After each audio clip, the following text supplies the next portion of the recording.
Thank you very much, Madam Speaker. Madam Speaker, I beg to move that the bill entitled An Act to Amend the Bail Act, Chapter 4, Number 60, be now read a second time. Madam Speaker, as I engage and embark on my remarks today on this very important piece of legislation, I ask that you allow me to make a few prefatory remarks as I introduce and speak to this bill and the role of a responsible government and opposition. Firstly, Madam Speaker, I think we are all familiar with the decision of Achille Charles, the Attorney General of Trinidad and Tobago, and Achille Charles, which was reported at 2022 UKPC 31, delivered on the 28th of July, 2022. And significantly, in the judgment of the board, that judgment followed after and applied the reasoning of another significant decision of the board, that is to say, the decision in Suraj and the Attorney General, 2022 UKPC, page 26. Secondly, and of course we will discuss Achille Charles in more significant detail as I continue my remarks, but I consider it important that I state from the outset two significant points emerging from that decision. On the first principal issue, whether the bail provision in the Act then being challenged, the Bail Act 1994, was an existing law under Section 6 of the Constitution, and in holding that it was not, the Privy Council underscored a very important common law position dating back to 1898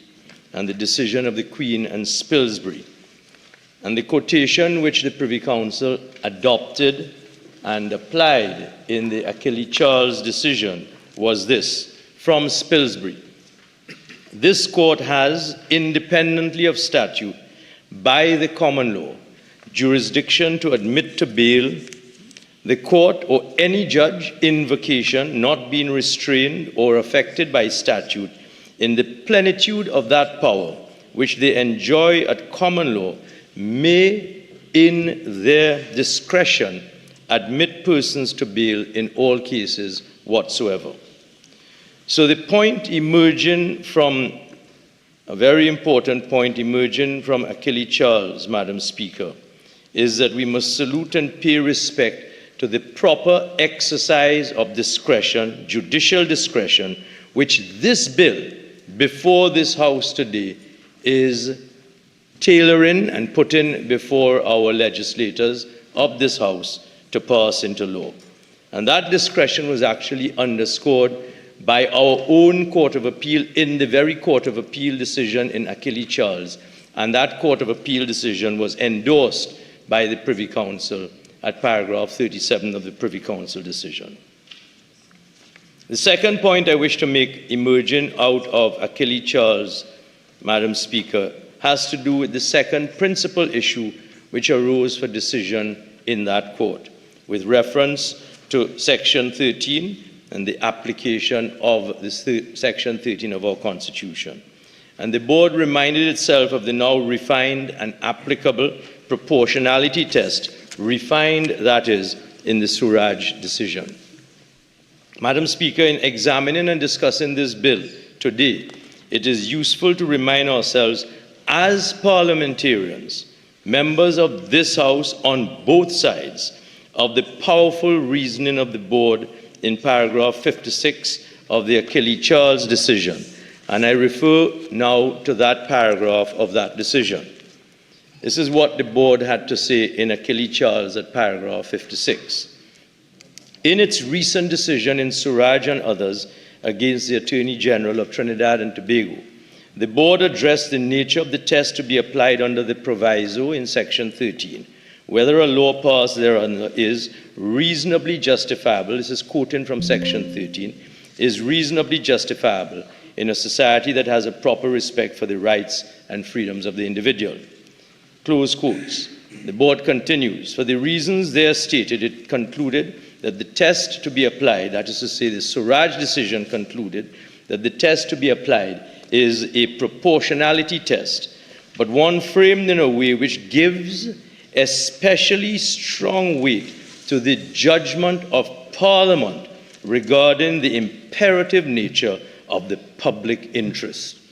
I wish to emphasize that Suraj reminds us, and Achille Charles, pronouncing on the 1994 Bail Act of this country, reminded us that we must give especially strong weight to the judgment of Parliament regarding the imperative nature of the public interest. In particular, one, the onus is on a complainant to show that the measure is not reasonably justifiable. This places a heavy burden on the complainant, and a court will be slow to conclude that this has been shown. Two, the test of proportionality appropriate under Section 13(1) involves a lesser intensity of review by the courts and a wider margin of appreciation or discretion for the state acting by legislation passed by a supermajority in both houses of Parliament. Three, in relation to such legislation, Parliament will have identified in a particularly clear and forceful way its opinion as to where the public interest lies. In a democratic state, the courts must be expected to be especially respectful of the choice made by Parliament to pass legislation in that form, and the courts must be slow to substitute their own view of the necessity for and proportionality of the measures taken. Four, still quoting from Suraj,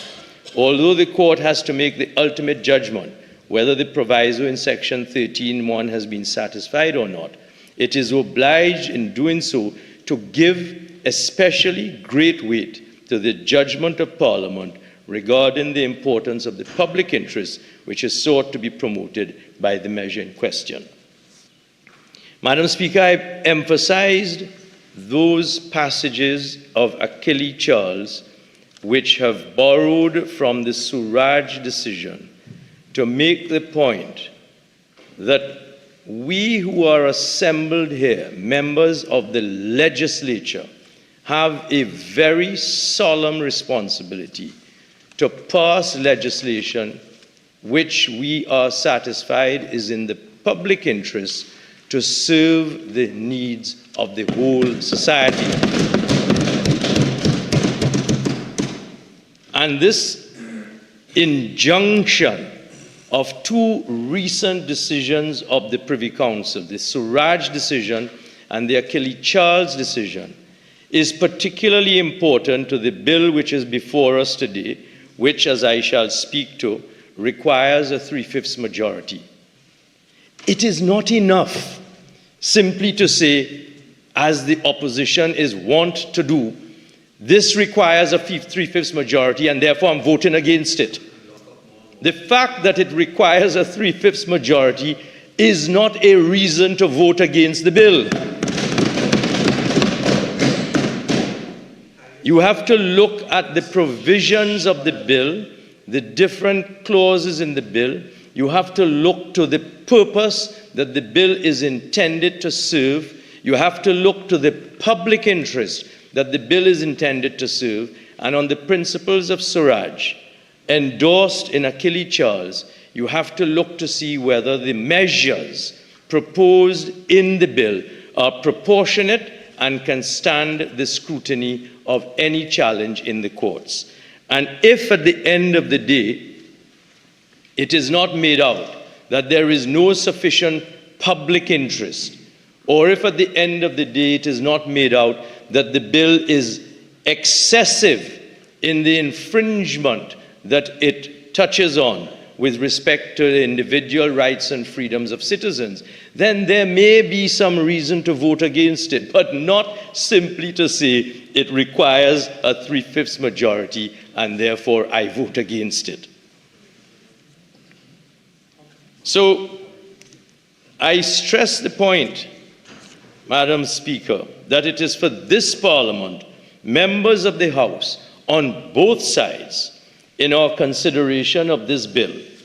and all that I will place before this House today, to apply the proportionality test framed in a way which gives especially strong weight to the judgment of this Parliament regarding the imperative nature of the public interest, and to identify in a particularly clear and forceful way this Parliament's opinion as to where the public interest lies.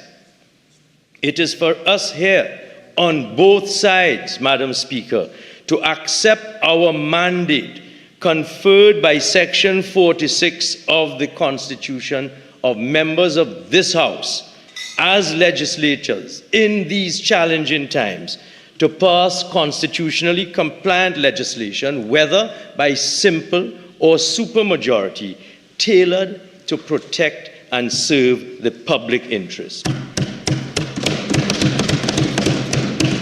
Reminded, Madam Speaker, of the injunction of the board in Achille Charles referring to Suraj that in a democratic state, the courts must be expected to be especially respectful of the choice made by us here in Parliament to pass legislation in that form, and by a balanced and appropriate exercise of their discretion, dating back to 1898, the Spilsbury case, which Achille Charles relied on,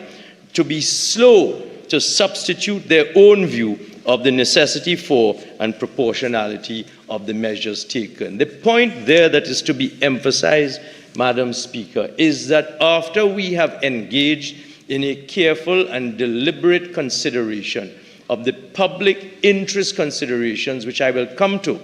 and satisfied ourselves by an able, active, and meaningful debate on both sides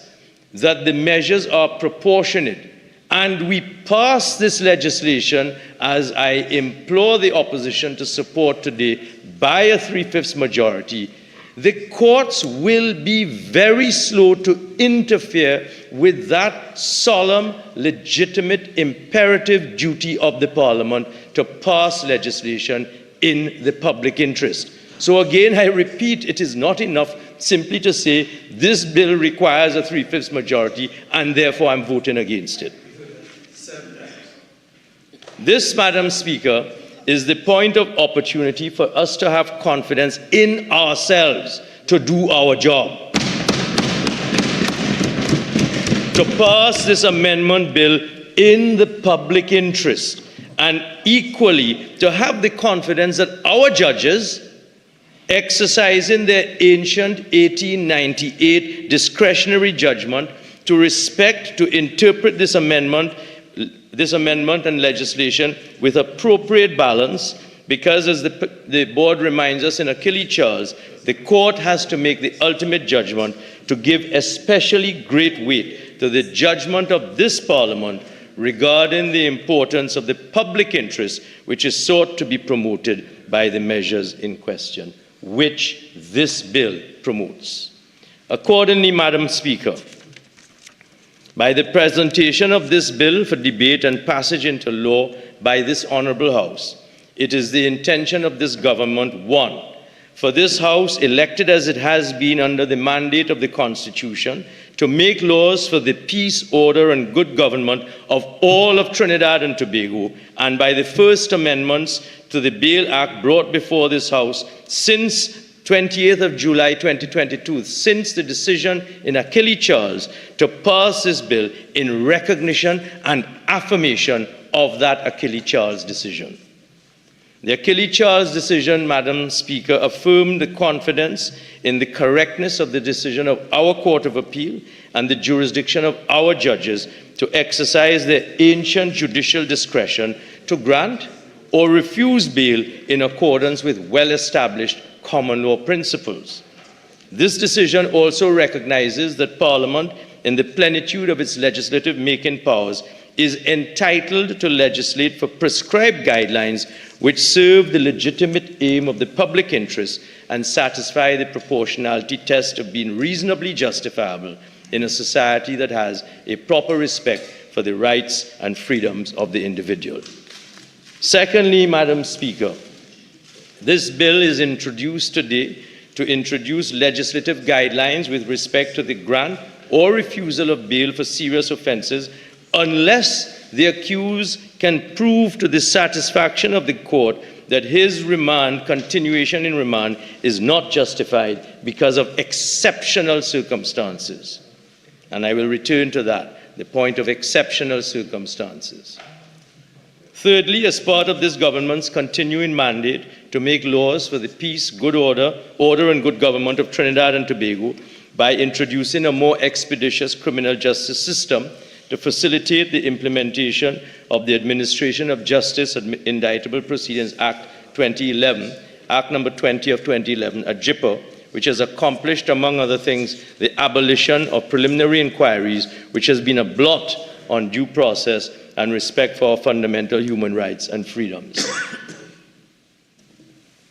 In point of fact, I could allow myself to remark, Madam Speaker, that Achille Charles was in jail for 8 years in the course of an unfinished preliminary inquiry before he was freed by the decision of our Court of Appeal, which was affirmed by the Privy Council. And this government has taken the step to abolish those preliminary inquiries as part of its approach to improve our criminal justice system. Prior to the Achille Charles decision, Madam Speaker, the offense of murder was one of the non-bailable offenses listed in Part 1 of the schedule. And as we've seen, the Privy Council confirmed that a High Court judge has and always had an inherent common law power to grant bail for the offense of murder prior to and following committal to trial. As a result, Achille Charles declared that Section 5(1) of the Act was unconstitutional insofar as it sought to remove the discretion of a judge to grant bail for murder.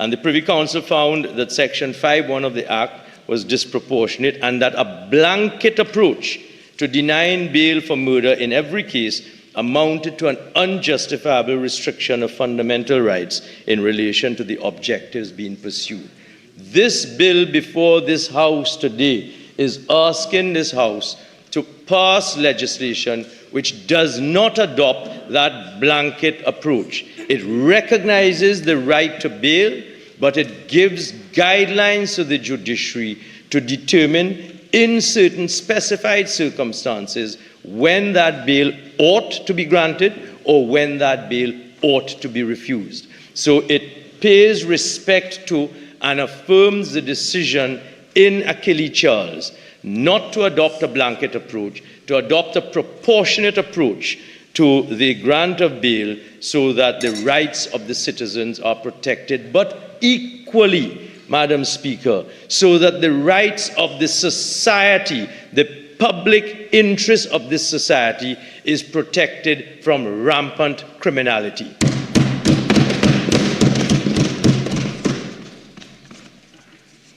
Madam Speaker, the Achille Charles decision means that there is now a right to apply for bail, but not a right to be granted bail. You can apply for bail to the judges, and if you make out your case for bail, the judges will grant you bail under the bill before this House. But if you do not make out your case for bail, the courts will deny that bail in the public interest of protecting the society from repeated offenders, recidivism, and other such occurrences. I emphasize, Madam Speaker, that our courts retain under this bill their judicial discretion, their ancient judicial discretion to decide whether to grant or refuse bail. Madam Speaker, in presenting a bill such as before this House today, I ask the Law Reform Commission to consider and advise upon certain specific issues and other pertinent issues to the reform of the Bail Act, Chapter 4, Number 60. The Commission examined, 1, bail legislation in other Commonwealth jurisdictions, including England, Australia, Canada, South Africa, and New Zealand. Secondly, The Commission gave due consideration to an accused's constitutional rights and freedoms under Sections 4 and 5 of the Constitution and to relevant jurisprudence. Thirdly, the Commission considered recent legislative developments which have had significant impact on the granting of bail, particularly in relation to the offense of murder and other serious offenses. And fourthly, considered the crime situation in Trinidad and Tobago, particularly the commission of serious offenses, including murder, gang and firearm-related offenses within the last 5 years. And I will put those statistics before this August House this afternoon. In the result, Madam Speaker, the Commission recommended that the Bail Act be amended in the terms which is before the House today. One, to give to masters of the High Court the jurisdiction to grant bail for the offense of murder. Masters previously did not have that jurisdiction. The amendments before this House now seek to give that jurisdiction to masters. There can be nothing objectionable about that. Secondly, to provide that a person charged with the offense of murder may be granted bail if he can show that there are exceptional circumstances why that bail should be granted. This assists, Madam Speaker, and gives support and guidelines for the exercise of proper judicial discretion, applying the guidance delivered by the board in Achille Charles, recommending that instead of an absolute ban on bail imposed by the impugned legislation, Parliament could instead have imposed conditions on the exercise of the court's discretion rather than removing it altogether, amounting to less intrusive measures. And I quote there from paragraphs 64 through to 66 of the Achille Charles decision. Thirdly, Madam Speaker, the bill before this House is to repeal Part 2 of the first schedule to the Bail Act and substitute a new Part 2 setting out serious offenses which will attract enhanced bail restrictions. Fourthly, the bill before this House will require a judge or master to give the accused and the prosecution reasons for his decision to grant or refuse bail or to impose conditions of bail in criminal proceedings originating in the High Court. Fifthly, creating a right of appeal for the accused or the prosecution against a decision of the High Court to grant or refuse bail to the Court of Appeal. 6, to introduce enhanced bail restrictions guiding the judicial discretion with respect to persons charged with specified serious offenses or where a firearm, prohibited weapon, or imitation firearm was used or in the possession of the accused or any other person involved in the commission of the offense. Consideration has also been given by the Commission to the following recent developments which have had significant impact on the granting of bail, particularly in relation to the offense of murder and other serious offenses. It is noted that the Bail Amendment Act 2019, Act number 17 of 2019, expired in August 2022. The specific provisions in the 2019 Amended Act which restricted bail to persons charged with previous offenses and who had serious offenses and who had either a pending charge or previous conviction for a serious offense are no longer in force. We are now tabula rasa bringing this bill to the Parliament to amend the existing Bail Act to introduce guidelines for the exercise of a proper discretion in the allowance of bail. This is very significant, Madam Speaker, as a result of the likelihood of repeat offenders of serious offenses on obtaining bail, because this has significantly increased. And I will show this with reference to the, statistics. Madam Speaker, we recognize that the Administration of Justice AJIPA Act took effect on the 12th of December 2023. AJIPA, as I've said already, abolished preliminary inquiries, replaced it with a sufficiency hearing presided over by a master of the High Court. The power to grant bail for indictable offenses was transferred from magistrates to masters. Under AJIPA, persons charged with indictable offenses, including the offense of murder, will first appear before a master who will consider the issue of bail. These are the provisions brought before this House today by the vehicle of this bill.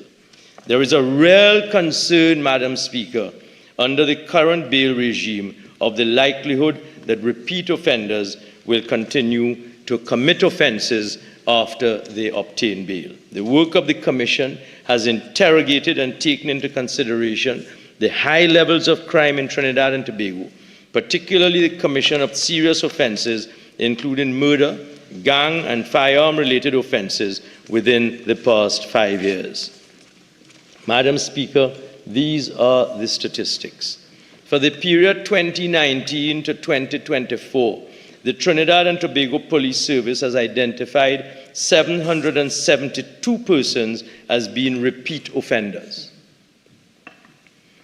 Data provided by the Commissioner of Prisons shows that out of a total of 2,261 convicted male offenders in 2019, there were 1,110 repeat offenders, which represented 49% of the total of male convictions. During the following 2 years, there was an average decrease of male convicted repeat offenders by 10%, but this was because this was in the heart of the COVID-19 pandemic when we were all locked in. Towards the end of the pandemic, however, in 2022, there was an increase of approximately 5%, that is 451 repeat offenders out of 1,366. In 2023, Madam Speaker, the percentage of reoffenders surged to 52%. That is 1,076 repeat offenders out of 2,070 convictions. During the period 2022 to 2023, there was a 139% increase of convicted male reoffenders. Madam Speaker, the data also reflects a steady increase in the number of male convictions for firearm and dangerous drug offences following the COVID-19 pandemic. This government is of the view, Madam Speaker, that it is necessary for Parliament, this Parliament, to introduce conditions to guide the exercise of the court's discretion in the grant of bail to persons charged with serious offences by requiring such persons to show sufficient cause or that exceptional circumstances exist to justify the court granting bail to them. And these measures are particularly critical in addressing recidivism. Madam Speaker, I turn to an overview of the bill before this Parliament. The bill contains 9 clauses and requires a 3/5 majority vote pursuant to Section 13(2) of the Constitution because some of the proposed measures introduce restrictions on a person's right to reasonable bail. The purpose of the bill, as I've said, is to make provision for the restriction of bail. It seeks to give effect to the ruling of Achille Charles, and it seeks to give effect to the ruling that persons charged with murder can now exercise their right to apply for bail. The ruling also confirmed that a master who did not previously have inherent common law power to grant bail can now grant bail. The bill will now give to masters the power to grant bail in the same terms as the power possessed by a judge of the Supreme Court. The bill also seeks to introduce conditions for the exercise, beg your pardon, of the High Court's discretion in granting bail to persons charged with the offence of murder, serious offences listed in Part 2 of the first schedule of the Bail Act, and firearm-related offences. The bill further seeks to impose a reversal of burden on persons charged with the offence of murder and firearm-related offences to require such persons to show exceptional circumstances to justify the granting of bail.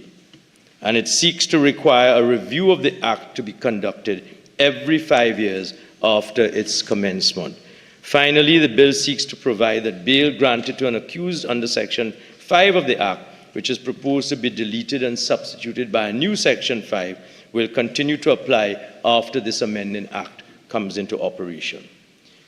On a clause-by-clause analysis of the bill, Madam Speaker, clauses 1 to 3 speak to preliminary matters. except that Clause 2 is important in ensuring, in the context of constitutionality of this amending act and the parliamentary certificate as well as the preamble. Due consideration is being given by this bill to an accused's constitutional rights and freedoms under sections 4 and 5, and in particular the right of an accused person not to be deprived of his liberty under section 4A, and the right to reasonable bail and to be presumed innocent under section 5(2)(f) of the Constitution. Madam Speaker, I reiterate the point, and I cannot do that too often,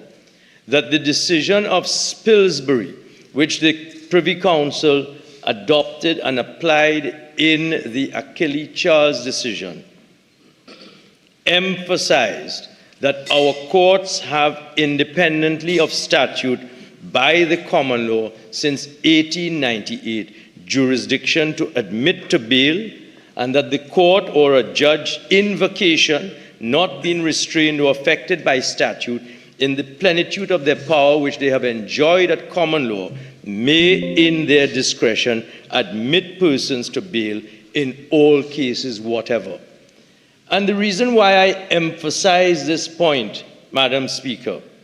is to touch on another subject which we sometimes debate in this Parliament, and which I regret to say does not seem to be properly understood by the other side. That is to say, the concept, the constitutional concept of the separation of powers. The separation of powers does not mean that the arms of state under the Constitution are not to work together in the public interest. And what this bill is asking Parliament to endorse and to give effect to by its passage is the embrace of a working understanding of the separation of powers, in that the bill is proposing to pass legislation to provide legislative guidelines endorsed by this Parliament on the circumstances in which bail will be granted or refused. Understanding and accepting that the working of our courts, who are the other arm of the state, in the discharge of their judicial responsibility, will exercise their discretion on a case-by-case basis as an applicant makes application for bail to determine whether that applicant has made out a sufficient case for bail, whether just cause or exceptional circumstances, in order to be granted bail, or whether the public interest which motivates the passage of this bill is so overriding that the public must be protected from that individual being allowed to walk back into the streets and perpetrate new crimes against innocent members of the public. So that is how the separation of powers is envisaged to work, that the arms of state work together to keep the society forged on the path to freedom, honest living, and the amplitude of the enjoyment of life. And that is what this bill prescribes for by the mechanism in which we are proposing to guide the exercise of discretion by the judiciary. Clause 4 of the bill therefore seeks to repeal and replace the existing Section 5 and to introduce a new Section 5, Madam Speaker. And that new Section 5 allows for the grant of bail, but with restrictions on its granting to persons charged with serious offenses. And it is interesting, Madam Speaker, when we look at the schedule to the bill which is before this House, we are proposing in Schedule 2 certain specified offenses, and persons who are charged with specified offenses or who have already been convicted of specified offenses under Part 2 of this bill, when they come back to the court for bail, the court is to look at and take into consideration the fact that they are already charged with or convicted of those offenses. And what are those offenses? Part 2 of the specified offenses, first schedule. An offense committed by a person over the age of 18 years under the Anti-Gang Act, punishable by imprisonment for 10 years or more, or an offense under the Offences Against the Person Act, which is punishable by imprisonment for 10 years or more, or an offense under Section 48 or 54 of that Act. Thirdly, an offense under the Dangerous Drugs Act, punishable by imprisonment for 10 years or more. Fourthly, an offense under the Kidnapping Act. And I can go on. The schedule is there, Madam Speaker. The first schedule, Part 2, you will see lists a number of very serious offenses punishable by imprisonment for 10 years or more. So when someone who is already charged with such an offense comes before a master or the High Court to say, I am charged with something else and I wish bail, those accused applicants will have to satisfy the court in the appropriate circumstances outlined by the new proposed Section 5 of the bill, that there exists exceptional circumstances or just cause why he or she may be granted bail.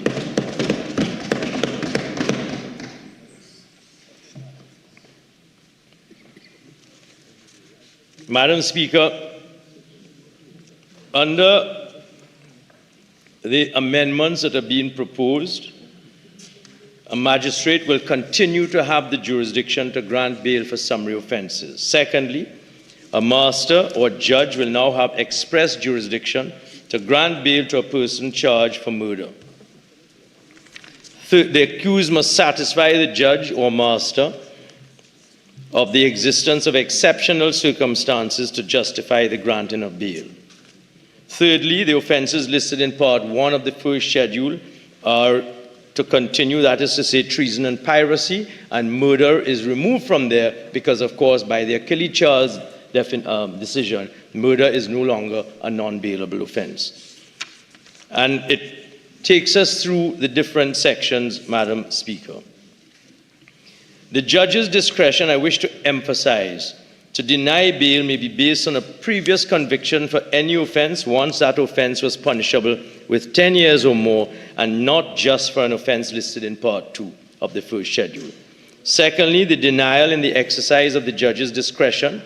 may also be based on the fact that the accused has a pending charge for any offense listed in Part 2 of the first schedule. A previous conviction means a conviction recorded within the last 10 years. Finally, a burden is being imposed on the accused to satisfy the court of the existence of sufficient cause.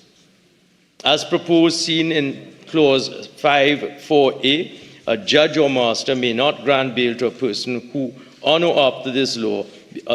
bill becomes law, is charged with an offense under Section 6 of the Firearms Act and has a pending charge for possession of firearm, ammunition, or prohibited weapon, unless he can show exceptional circumstances to justify the granting of bail. Madam Speaker, I could continue through,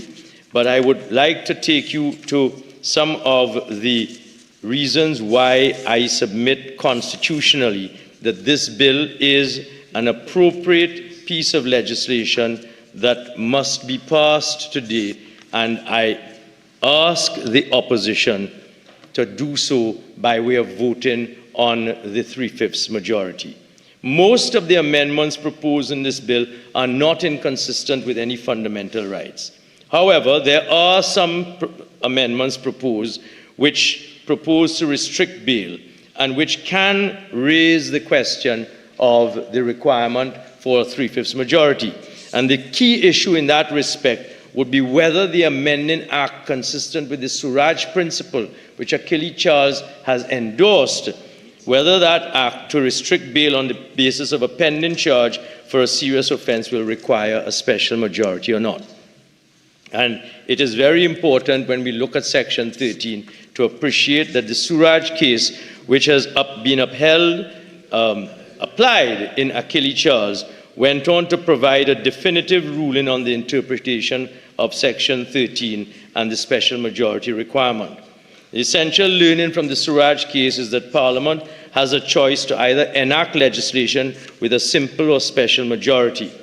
The Privy Council held that the rights set out in sections 4 and 5 of the Constitution are not absolute and are subject to an inherent limitation, which is the proportionality test. Therefore, where legislation infringes a fundamental right, its constitutionality will be upheld once it satisfies that proportionality test. And that proportionality test, Madam Speaker, will be tested against the statistics that I've already put before this House to demonstrate the legitimate interest that is being served by putting restrictions on the ability of persons to get bail carte blanche without conditions, and secondly, on the measured guidelines by which those restrictions can be applied by a judge exercising his or her discretion.